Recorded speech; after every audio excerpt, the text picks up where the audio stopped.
আজি মই আলোচনা কৰিম present perfect continuous tense. Present perfect continuous tense এটা টেন্সৰ ভিতৰত এটা গুৰুত্বপূৰ্ণ টেন্স হয়। এই টেন্সত মুখ্য ক্ৰিয়াৰ লগত ই আছো, ই আছা, ই আছে ব্যৱহাৰ হয়। ঠিক যেনেকুৱা প্ৰেজেন্ট কন্টিনিউয়াস টেন্সত ব্যৱহাৰ হয়। মানে প্ৰেজেন্ট পাৰফেক্ট কন্টিনিউয়াস টেন্স এনেকুৱা এটা টেন্স, এই টেন্স মানে প্ৰেজেন্ট পাৰফেক্ট কন্টিনিউয়াস টেন্স আৰু প্ৰেজেন্ট কন্টিনিউয়াস টেন্স সেম একেই, অকল পাৰ্থক্যখিনি এইখিনিয়ে হয় যে টেন্সৰ বাক্যবোৰত পৰা, এই টেন্সৰ বাক্যবোৰত পৰা আৰু ধৰি প্ৰয়োগ কৰা হয়। সময়ৰ লগত ধৰি আৰু পৰা, ধৰিৰ ফৰ আৰু পৰা হৈছে সিন্স ব্যৱহাৰ কৰা হয়। কাৰ লগত? সময়ৰ লগত ধৰি অথবা পৰা, এই দুয়োটা ইউজ কৰা হ'ব। আৰু বাকি প্ৰেজেন্ট পাৰফেক্ট কন্টিনিউয়াস টেন্স আৰু প্ৰেজেন্ট কন্টিনিউয়াস টেন্স সেম একেই বস্তু, ইয়াত কোনো পাৰ্থক্য নাই। পাৰ্থক্যৰ ভিতৰত হ'ল অকল সময়ৰ লগত ধৰি শব্দটো ইউজ হ'ব আৰু পৰা, এই দুয়োটা ইউজ হ'ব। যেনেকুৱা এতিয়া ফৰ আৰু সিন্স এই দুয়োটা কেনেকৈ আমি ব্যৱহাৰ কৰিম ইয়াৰ বিষয়ে এতিয়া আলোচনা কৰিম। ফৰ এক্সাম্পল ইয়াত আছে ৰাতিৰ পৰা, যোৱাকালিৰ পৰা, বহুদিন ধৰি, এমাহ ধৰি।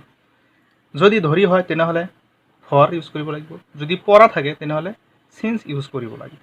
যেনেকুৱা আছে ৰাতিপুৱাৰ পৰা, তেনেহ'লে সিন্স মৰ্নিং।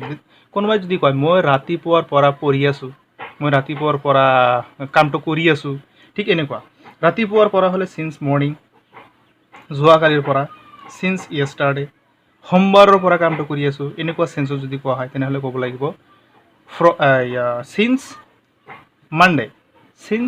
মানডে, সোমবাৰৰ পৰা।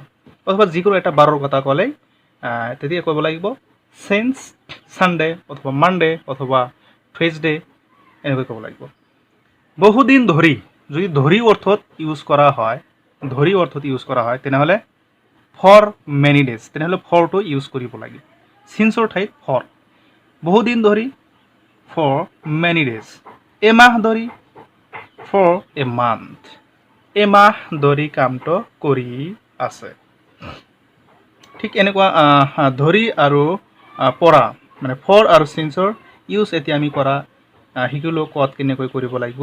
যদি কোনো এটা সেন্টেন্সত সময়ৰ লগত ধৰি শব্দটো ইউজ কৰা হয় তেনেহ'লে ইয়াৰ পৰিৱৰ্তে ফৰ ইউজ কৰিব লাগিব। আৰু কোনো এটা সেন্টেন্সত যদি পৰা ইউজ কৰা হয় তেনেহ'লে পৰাৰ পৰিৱৰ্তে আমি সিন্স ব্যৱহাৰ কৰিব লাগিব। এতিয়া আহক আমি প্ৰেজেন্ট পাৰফেক্ট কন্টিনিউয়াস টেন্সৰ ফৰ্মেশ্যন জানিব লাগিব। এইবিলাক হৈছে ৰুল, এইবিলাক হৈছে ৰুল।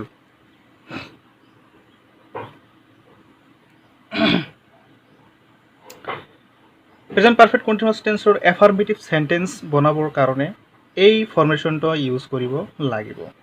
সাবজেক্ট প্লাছ হেভ অথবা হেজ প্লাছ বিন প্লাছ এম বিফৰ, দ্যাট মিন্স মেইন ভাৰ্বৰ 4 নম্বৰ ফৰ্ম। 4 নম্বৰ ফৰ্মটো কি আকৌ সেইটো জানিব লাগিব। 4 নম্বৰ ফৰ্মটো হৈছে B1, B2, B3, B4।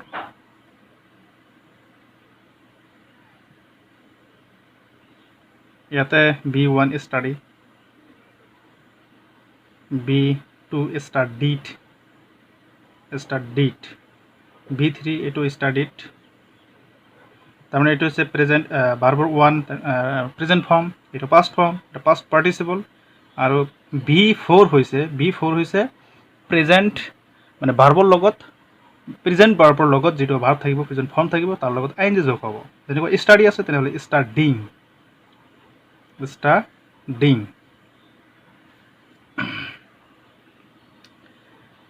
ষ্টাডিংটো use হ'ব। যেনেকুৱা আছে ৰিড, ৰেড ইউজ, এটা উচ্চাৰণটো প্ৰনাউন্সিয়েশ্যনটো ৰেড হ'ব, ৰেড হ'ব। ইয়াতো হ'ব ৰেড, ৰেড, আৰু ইয়াতো হ'ব ৰিডিং, ING যোগ হ'ব।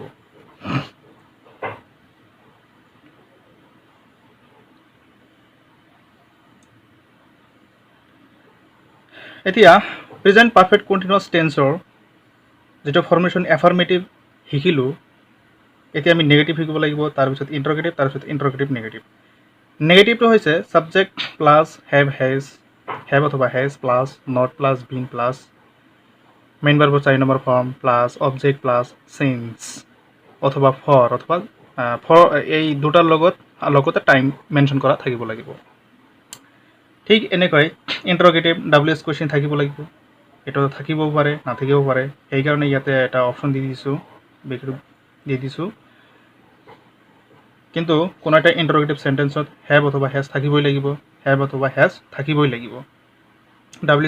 WH কুৱেশ্যন কেতিয়া থাকিব সেই সম্পৰ্কে মই অলৰেডি আগতে আলোচনা কৰিছোঁ, তথাপি আৰু এবাৰ কৈ দিছোঁ। WH কুৱেশ্যন তেতিয়াই বহিব যেতিয়া কোনো এটা কুৱেশ্যনৰ এনচাৰ ডিটেইলছ ক'ব লাগে, এনচাৰটোৰ ডিটেইলছ ক'ব লাগে, তেতিয়াই WH কুৱেশ্যন হ'ব।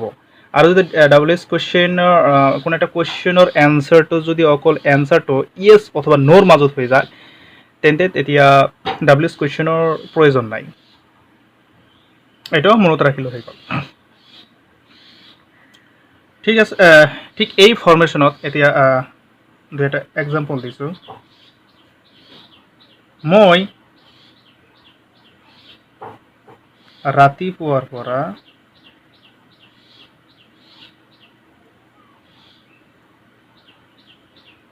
পঢ়ি আছোঁ।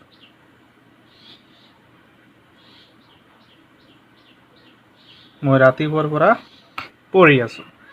তেনেহ'লে এইটো আমি কেনেকৈ ট্ৰান্সলেট কৰিম, ইংলিছত কেনেকৈ ট্ৰান্সলেট কৰিম, এইটো কৰিব লাগিব এই ফৰ্মেশ্যন অনুযায়ী। যিহেতু এইটো এফাৰ্মেটিভ সেন্টেন্স হয়, নেগেটিভ কৰা নাই, ইণ্টাৰগেটিভ হোৱা নাই, এইটো হৈছে এফাৰ্মেটিভ। গতিকে ছাবজেক্টটো প্ৰথমে লিখিব লাগিব আইৰ লগত হেভ হ'ব, আই হেভ বিন। পঢ়ি থকা কামটো হৈছে ভাৰ্ব, ইয়াতে ভাৰ্ব পঢ়া কৈছে, গতিকে এইটো ৰিড। আৰু মেইন ভাৰ্বৰ কিমান নম্বৰ ফৰ্ম? মেইন ভাৰ্বৰ 4 নম্বৰ ফৰ্ম। 4 নম্বৰ ফৰ্ম কোনটো? এইটো read, reading. I have been reading, মই ৰাতিপুৱাৰ পৰা পঢ়ি আছোঁ। ৰাতিপুৱাৰ পৰা, ইয়াতে পঢ়া ইউজ হৈছে নহয়, পঢ়া যদি পঢ়া হয় তেনেহ'লে চিন্স ইউজ কৰিব লাগিব। পঢ়া যিটো আছে ৰাতিপুৱাৰ পৰা, চিন্স মৰ্ণিং, তেনেহ'লে চিন্স মৰ্ণিং,